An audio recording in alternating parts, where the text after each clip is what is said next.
You're listening to the Sports Brothers podcast by Sam and Brian Dostal. Everything sports, all the time.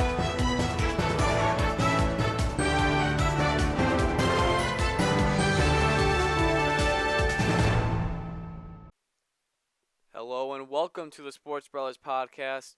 As always, I am Brian Dostal and I'll be joined by my brother Sam Dostler, as today is Thursday, June 26, 2014, and it is 9:32 a.m. Eastern Time.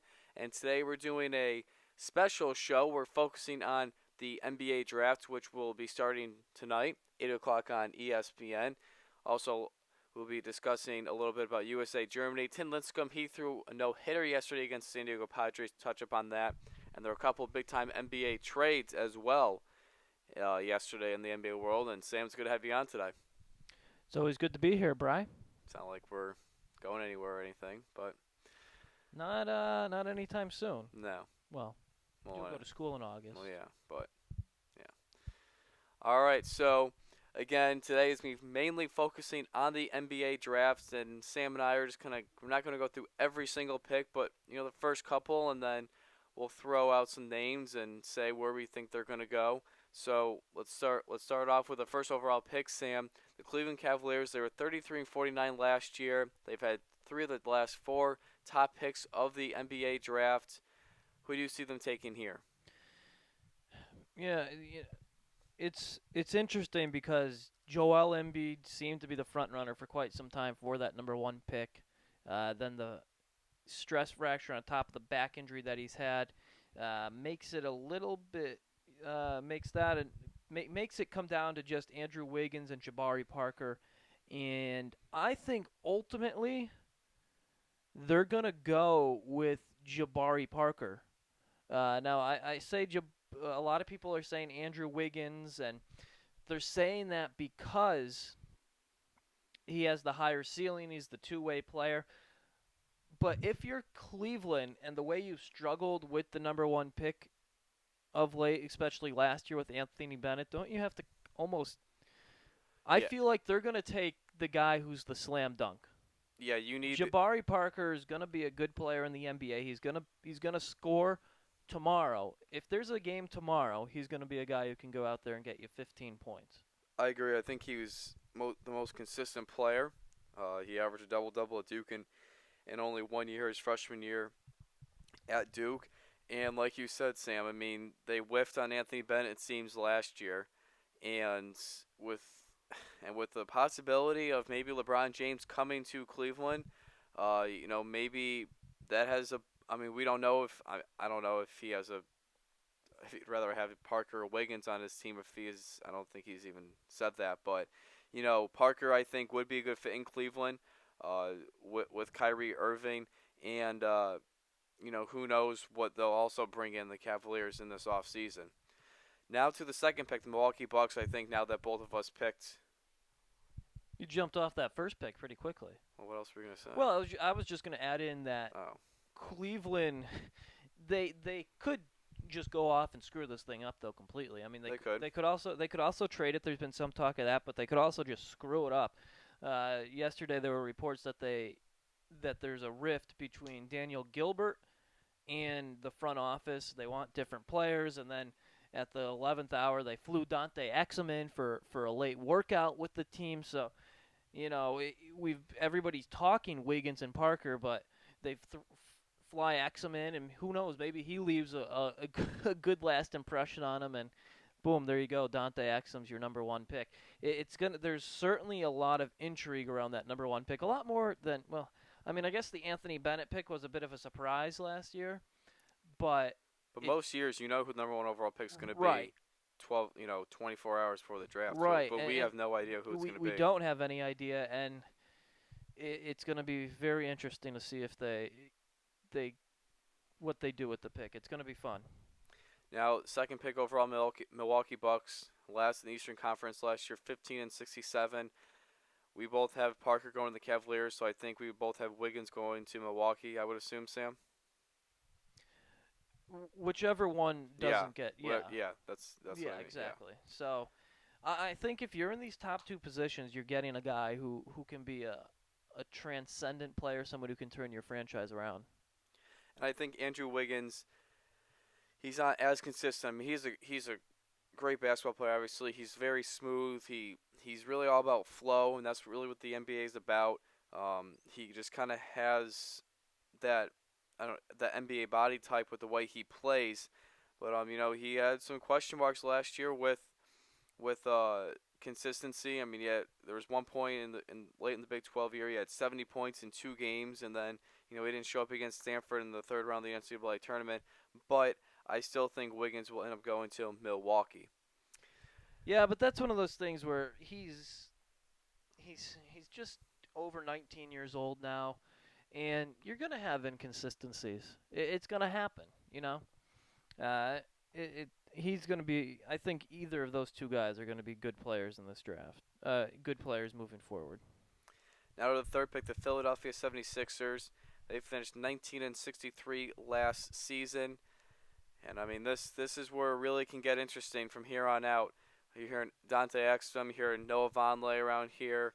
Um, it It go seems like everybody has someone different slotted into yeah. this number 3 spot, and a lot of people, surprisingly to me, I'd be interested on your take here, Brian, have Joel Embiid slotted into Yeah. this number 3 spot. And if you're Philadelphia, can you really you got a fan base that's hasn't seen a good team in quite some time. They did make the playoffs a couple years back, but overall, since the Allen Iverson in his prime years, this has been a Philadelphia team that has not been very good. Last year, you drafted a center who you knew wasn't going to play at all during the season in Nerlens Noel. He didn't play all season long. Your fan base, they bought into it. They went along with it because they knew they were going to get this guy this upcoming year here for the 2014-2015 season who can be a game changer in the middle. Now, do you really want to take another center that's injury prone that plays the same position? Can you do that? I don't think you can. I don't think that'd be the smart move for the Sixers. With Joel Embiid, he's going to be out 4 to 6 months because of a foot injury. We know that. He was already out of he was already sidelined during the Big 12 tournament and the NCAA tournament last year, or really just a few months ago, due to a back injury. So that's 2 big-time injuries before he turns even 21 years old, 20 years old, whatever it is. Now, I just think that kind of raises a red flag, and I don't know. Just think about centers once they get the injuries start to come. People that size, it just snowballs. Greg Oden, Brooks Lopez, he's had the injury problems. Shaquille O'Neal towards the end of his career. That's kind of expected towards the end of his career, but once it starts to happen, it's very difficult for that to stop. And Yao Ming is another example. And I think if he's healthy, he's going to be a guy who is going to be a great NBA player. But there's too many questions around Embiid for Philadelphia, I think, to take him with the number 3 pick overall when they have a guy in Nerlens Noel who can be a very good center in this league, I think. So who do you think they will end up taking in the third overall pick? You really put me on the spot there. But there's been talk about Dante Exum and then shipping Michael Carter-Williams somewhere to get a move back up in the draft. But it's going to be I don't know where they're going to go with that pick. That's a pick that I could see being shopped, the number 3 pick, because they have the guy who won the Rookie of the Year last year and Michael Carter-Williams. Do they really want to, I think it comes down to how highly do they think of Dante Exum, right?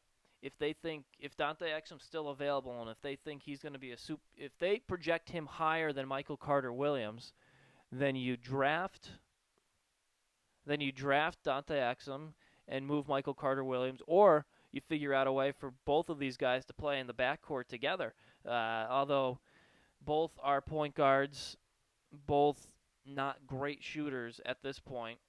So it'd be interesting to see how that would work out. But both are tall and lanky guys, so it would be an interesting combination in the backcourt. The thing I'm hearing about Exum, I've only seen him on a one 3-minute video highlight, so it's not like we've seen him as much as we have for all the other guards and players in this draft. He has a very high basketball IQ. He's very athletic, and he can get to the rim pretty much whenever he wants. And you mentioned that he's 6'6", so he can see above the floor as a point guard. So he's a good passer as well.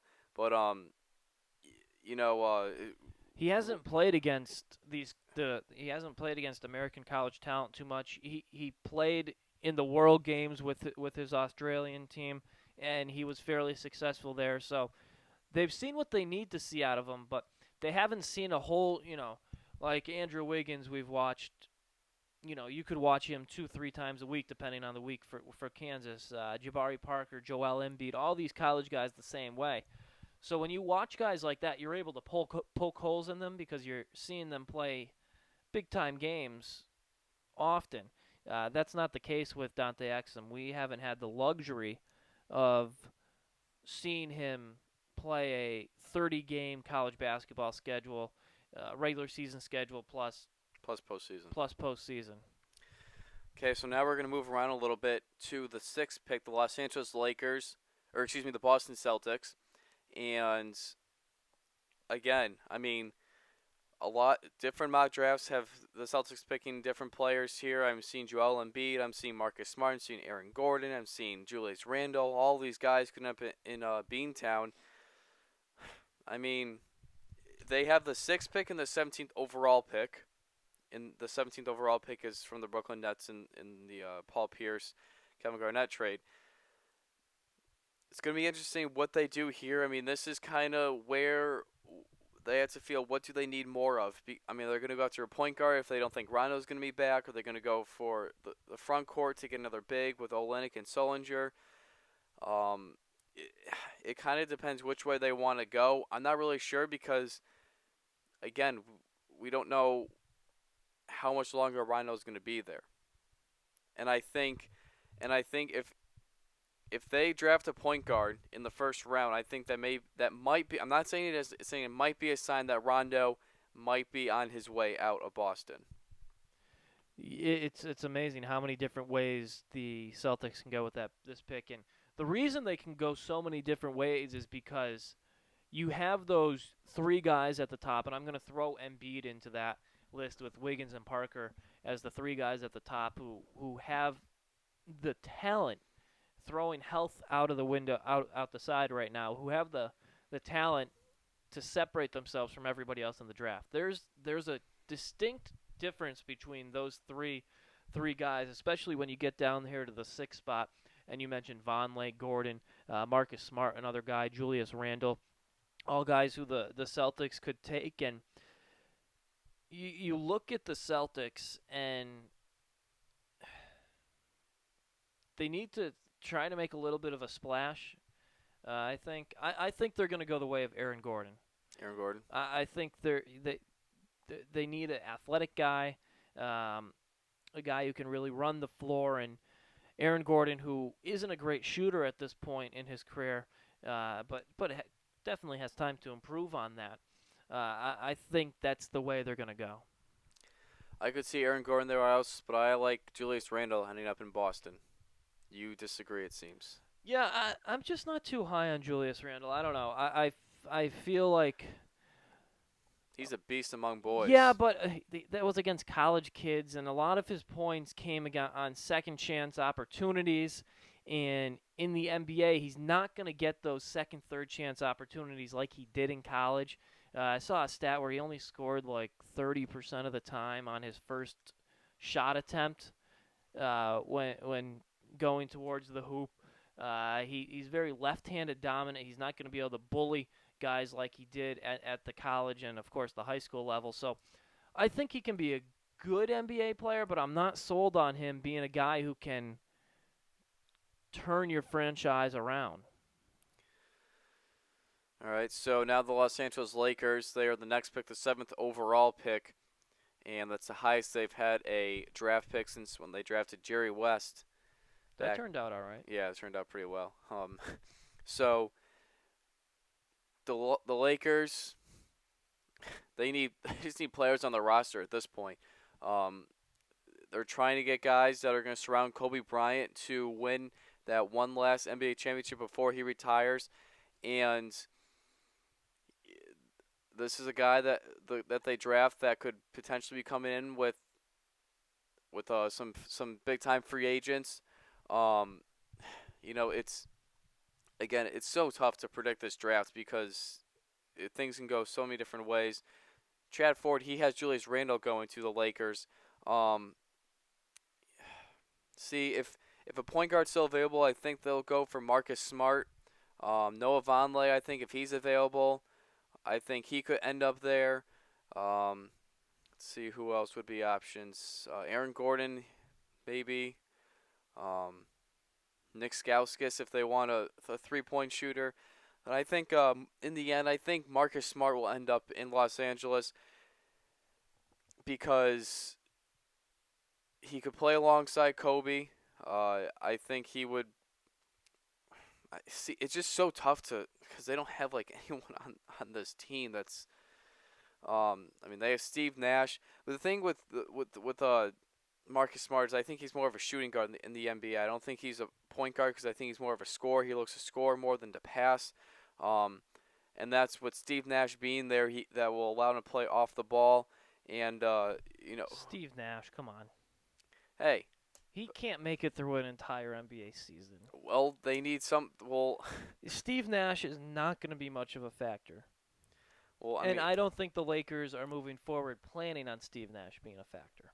well, I actually heard some trade rumors of trading him to get more draft picks and blah blah blah. But I just think Marcus Smart will be good off the dribble or off the ball. Excuse me. I think that he is, like I said, I think he's more of a scorer than a passer, and I think he would bode well for Los Angeles. I think, yeah, it's like you said though. It's just It's like who do you, Nick Young? he just opted yeah, out. he opted out. And yet, you actually, who's moving up the draft board? Someone, our cousin, had up in his lottery right from the get-go. Yeah. Alfred Payton moving into the lottery from I had Lafayette. never heard of him, and I mean, obviously we're not college scouts or anything, NBA scouts, but Well, Louisiana Lafayette, they're never on TV.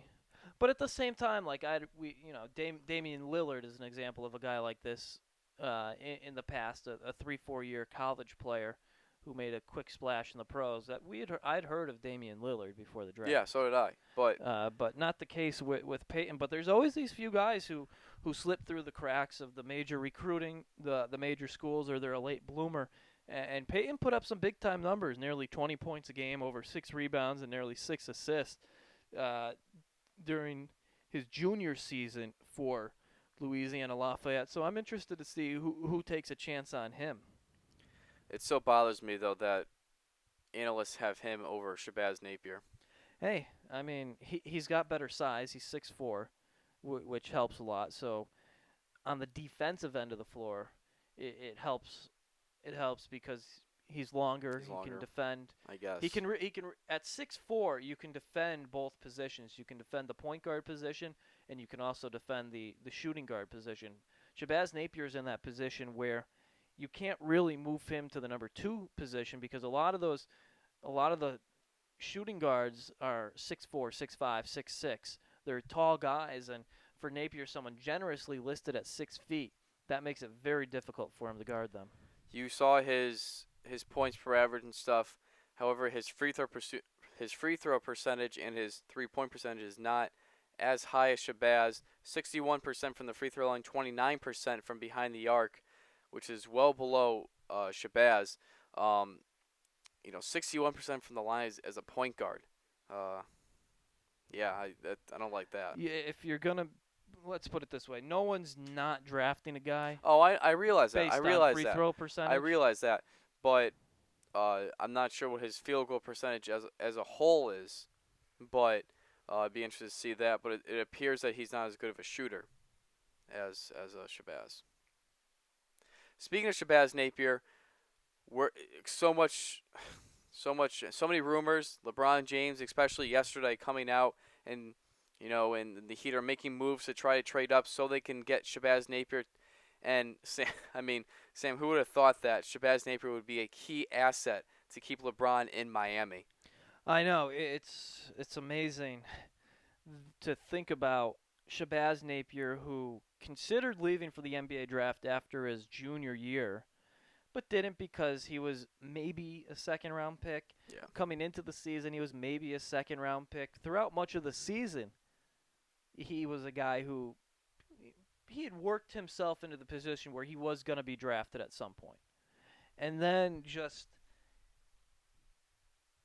you keep watching this guy and he just keeps doing what he's doing, putting up big numbers offensively, hitting big time shots, showing poise down the stretch of games, and I think everybody just kind of realized at the same time that this guy is someone who can be a solid NBA player. I think he can be a Derek Fisher type guy in the NBA where he's a never going to be a superstar, but a guy who is able to hit that big time shot for you. It brings good leadership into the locker room and is a really good glue guy who can play 35 minutes for a championship caliber team. I think that's the type of career Shabazz Napier can have. And obviously, if he does get drafted by Miami, he will be going immediately to a championship contender. Now, let's say Shabazz does not get drafted by the Heat. I'm The hearing Heat are thinking they might want to move up for him. who? The Heat. Yeah, I know. That's what I said earlier. Oh. Sorry, it's just so surprising to me that. I mean, the Heat currently have the 26th overall pick. And there's talk that he's gonna Shabazz Napier is gonna go before that. Yes, I'm even in the teens. Chad Ford yesterday in his mock draft had him going 15th overall to the Hawks. I'm seeing the Celtics at the 17th overall pick. A lot of people saying the Bulls. Bulls as well, who have the 16th pick. So it's right there. I mean those are the teams that they're going after, and I'm pretty sure that but the Heat, they don't have that much to offer, because all the guys are opting out of their contracts. I'm just hearing Norris Cole in a first round pick next year for the pick this year. I'm not sure Norris Cole is I mean, that's when you're comparing Norris Cole versus Shabazz Napier. But if Shabazz does go to Miami, though, I think it'll be a good situation for him. Again, like you said, because he'll be playing for contender, he can come off the bench, he can run the offense, whatnot, and just kind of put LeBron and whoever on that team in good places, just the way he runs the floor. And but it's going to be interesting because right now, I mean, this isn't a biased statement by any means. He's the talk of the draft. Shabazz Napier, with being potentially with the Heat trading up, outside the first few picks, especially, it's all about Shabazz Napier. It is because he's linked to LeBron James. That's Yeah. why. Yeah.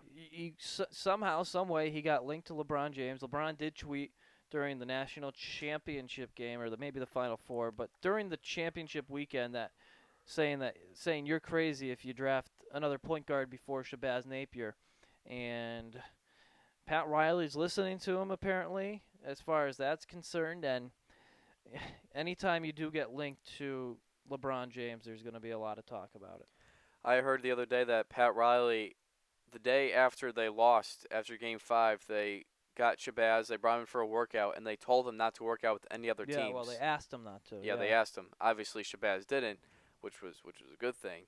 But so they really want this guy, and for LeBron's sake, this is the situation where if they don't get Shabazz Napier, it's not like I don't think that's a deciding factor if he's going to leave Miami or not.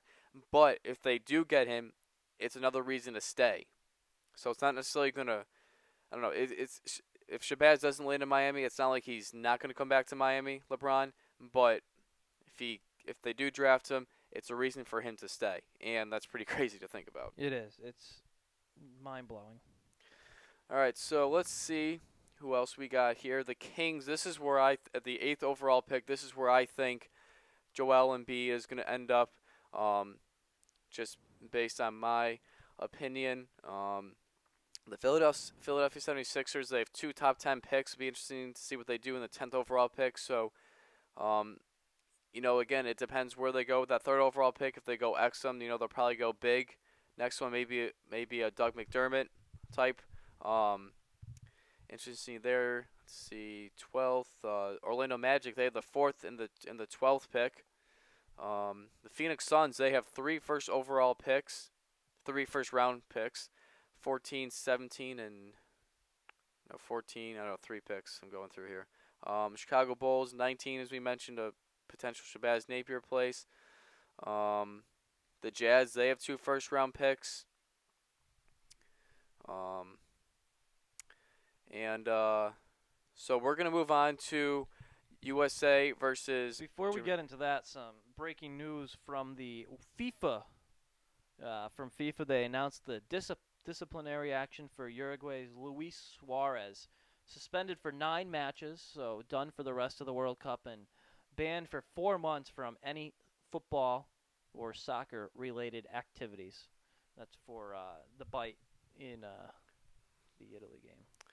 So that's some pretty big time news. So Yeah. Uruguay, they'll be without their best player Luis Suarez for the rest of the World Cup, and they're facing Colombia on Saturday in the knockout stage with and without their best player, I mean, Doesn't look good. no, and certainly a lot of fans, maybe all the fans except for the Uruguayan fans are gonna be rooting against them for what Suarez did. All right, so now that was a good segue to USA The best Germany, nickname ever, though. the Cannibal. It's such a fitting nickname because it's the 3rd time he's bit someone. Hey, his teams are 3-0 when he bites somebody. Are they? Yep, won all 3 times. There So you go. good for him. There's a stat for you. So now USA Germany, which will be kicking off in about 2 hours, or the kickoff, whatever they call it in soccer and football. 2 hours, and it's pretty simple for the U.S. They win or tie, they advance to the knockout stage. They lose, they need help otherwise with the Portugal and Ghana game. If it were to be a tie, then both Germany and U.S. would advance. So both of these squads are at 4 points apiece. Portugal is at 1, and Ghana is at 1 as well. That's right, because they also had a tie and a loss. So this is where it's the last day. Both these teams are playing at 12 o'clock, so you can watch both games with the goal differentials and stuff. So it's gonna be interesting to see. Again, the U.S. will be without Josie Altidore with that left hamstring. Clint Dempsey, he's obviously gonna be playing. He came off in the last few minutes.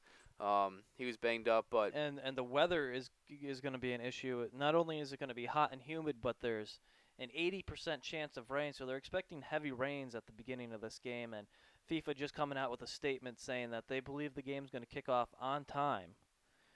So I mean, really for soccer, it takes a lot for. yeah, but that's going to make the field very treacherous and tough to get around. This could be one of those games where if one team goes up 1-0, it's going to be very difficult for the other team to score a goal just because they'll pack it in, and it's not going to be easy to be effective with the rain. Especially by the late second half, because the grass or the turf is going to be beat up, and so it'll be interesting to see.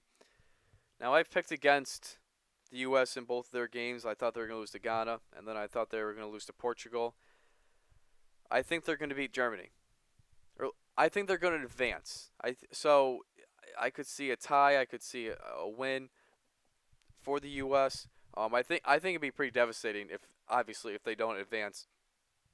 Coming off such a high against the Ghana win off the John Brooks corner, and then just being, I mean, literally, 15 seconds away from advancing to the knockout stage before the tying goal with a beautiful pass by Ronaldo. But if they don't advance, though, Sam, how bad would that be? It would certainly be disappointing, but at the same time, they've performed so well, I think. I mean, they beat Ghana, who is better than their 34th in the world ranking. They should have beat Portugal. They've played very well. Portugal's fourth. Yeah, but Ghana, from what people saying, I didn't watch the Ghana match, but people are saying that Ghana's a better team than Portugal. I think it's been a success. You got a lot of young guys, experience. It'd be very disappointing, but a success nonetheless. And I think you're seeing a U.S. soccer program moving in the right direction for sure. I agree that it's moving in the right direction, but I think they need to advance to the knockout stage for it to be successful. I mean, this is just because of the big, again, because of the win over Ghana, and they were just so close. I mean, Clint Dempsey scored in the 83rd minute. I mean, you're expected to finish off that game and advance to the knockout stage, and I. I think it would be disappointment and a bust if they don't make it to the knockout stage. I know Jurgen Klinsmann said, don't have any expectations for this team. This is a young team. I don't see us winning the whole thing, but I still think it'd be a disappointment. All right, so now to the diamond a little bit. Tim Lincecum, he threw his second career no-hitter yesterday against the San Diego Padres at home. It was his second of his career, and both of them came against San Diego Padres. And he's the second player in MLB history to do that in Major League Baseball. He went 9 innings, no hits, no runs, 1 walk, 6 strikeouts, 113 pitches. He improves to 6-5 on the year with a 4.42 ERA. And Sam, this guy's had an up and down career. He has a 95-67 career pitching record. He's won 2 Cy Young awards. He's won 2 World Series championships, but he won 10-14 last year, 10-15 the year before. It's been an up and down career for Lincecum. Well, it's really been an up. Yeah, it was up and then it was down rather quickly. He went from having an ERA in the twos to having an ERA in the fives the following year. He lost a lot of velocity off his fastball, and that's really changed his game. But when he's still on, as he's shown the last couple of years, or it could just because the Padres really stink. But to no hit anybody, it's very difficult to do. And he's shown when he's on, he's very good. When he's spotting his pitches, he's very good. He only threw I think it was 26% fastballs yesterday or something like that. Yeah, something A like very that. low number of fastballs. But it's good to see because he was so good, and 2 Cy Youngs, and he still continues to get the job done. I mean, he's 6-5, his ERA 4.42 this season. He's almost thrown 100 innings to this point, 91 2/3. He's made every start. So, despite the fact that the ERA and the success isn't there, he still strikes out the big number of batters, and he still is a guy who's going to eat innings for you. And the only base run he allowed was a walk, and that was to Chase Headley Second inning. in the second inning. So at least it wasn't, the 7th inning or whatever like that. The So NL West just turning out the no-hitters. yeah, Beckett, Kershaw, and Lincecum. now Lincecum. So now the Giants, they are 3 games in 3 games ahead of the Dodgers in first place at 46-32. That gap has closed up a little bit. That was about 5 or 6 last time I checked. But so good for Tim Lincecum. And just quickly, I forgot to mention these 2 big time trades in the NBA. The Mavericks and Knicks, they pulled off a pretty substantial trade yesterday. They sent Tyson Chandler and Raymond Felton to the Dallas Mavericks. In return, the Knicks will be getting Jose Calderon, Samuel Dalembert. Those are both starters. And then Shane Larkin, who was drafted just last year, and Wayne Ellington. And the Knicks also get 34th and 51st draft picks in tonight's drafts. I think this is a big-time move for both teams. Obviously, the Knicks, they get some players, and they get a couple more draft picks tonight because they didn't have any draft picks coming into this game. It was still draft picks from the Carmelo trade. So now they have 2 draft picks, and they get some talent and some young talent, Shane Larkin. But the thing with the Mavericks is they're clearing up cap space for some potential. So the Knicks cleared up a little bit. It was a little bit. $3 million this year, Yeah. but it's almost a $5.5 million salary cap hit for 2015. But I think it creates some intrigue with the Mavericks clearing up some cap space. Maybe going after a guy like Carmelo Anthony or something like that, Sam, or LeBron James. Yeah, and Dirk's made pitches to both guys. He's trying to get. He told Carmelo to come on down, and he also told LeBron that you can have the keys. So Dirk's doing what he can to try to get one of those two guys to Dallas to help push them over the top. And Melo, according to sources, he's going to visit the Rockets, the Mavericks, and the Bulls, which really are the three teams that he's been rumored. I mean, the Heat as well. So I mean, hey, this is, as I was doing a little podcast by myself yesterday. I'm not going to put it on YouTube, but I was saying, this is with Carmelo Anthony. I forgot what I was going to say now. I looked at you and I forgot what I was going to say. That's a bummer. All right, so, and then the other trade was with the Rockets and Omer Ashik. He was traded to the New Orleans Pelicans in return for a first-round pick in 2015, and the Rockets will also be sending over $1.5 million. Now, this is an interesting move, Rockets. Not sure what the statement here is, Sam, of trading the big man. Well, they wanted to trade him. They tried to move him before the deadline last season, unsuccessfully. There was a lot of talk that he was going to be moved to the Celtics. That didn't happen. It's just one of those situations where him and Dwight Howard play the same position, and they've tried playing them together, and it just doesn't work. They don't mesh together. They don't play well together, and Ashik was he was set to make $15 million this year, so you get his salary off your payroll while also moving a guy who was relegated to the bench because him and Howard couldn't play off each other. So it makes sense to move him. It's a smart move by Houston. They weren't able to do it during the season, but able to do it here still fairly early on in this offseason. So a good trade there for the Rockets. And our last thing before we head off is Vanderbilt. They defeated Virginia in Game 3 of the College World Series. And it's Vanderbilt's first baseball championship. And it's the second national championship in school history. The women's bowling team, don't forget them. 2007. 2007, they picked up that. So they won 3-2 on a John Norwood tie-breaking home run in the 8th inning. Absolutely knew it as soon as he Yeah. hit it. Were you watching it when I was. Yeah, he swung and he just dropped the bat. And it didn't get over by that much. No. I mean, the huge park out there in Omaha, but 97-mile-per-hour fastball up and in, and Norwood, who was moved up to the cleanup spot for that game in a lineup shakeup for Vanderbilt, put them over the top, got them the winning run. And how about this? I mean, we've talked about it, how with the fences moving back and the BB-Core bats now, that there's not a lot of home runs being hit. I believe that was only the fourth home run of the whole College World Series. And the first for Vanderbilt. And the first for Vanderbilt, and for what a time for it to come in. And, congrats to Vanderbilt. Congrats to our cousin, Alex Dossler, on the Vanderbilt win. And it's big time. Yeah, the whole Dossler clan down there. Yeah. They live about 15 minutes away from the school.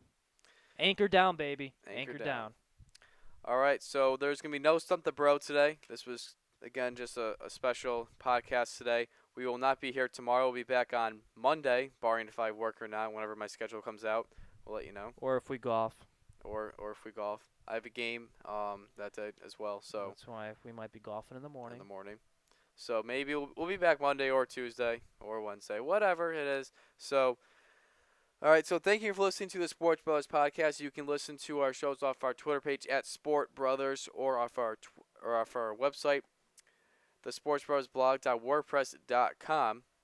And let's see some views. Not in the last couple shows, the views have been decreasing. We want to see that go back up. And please give us some. Critique us on our shows. If you think one of us needs to do something better, please let us know. It's the only way we're going to get better.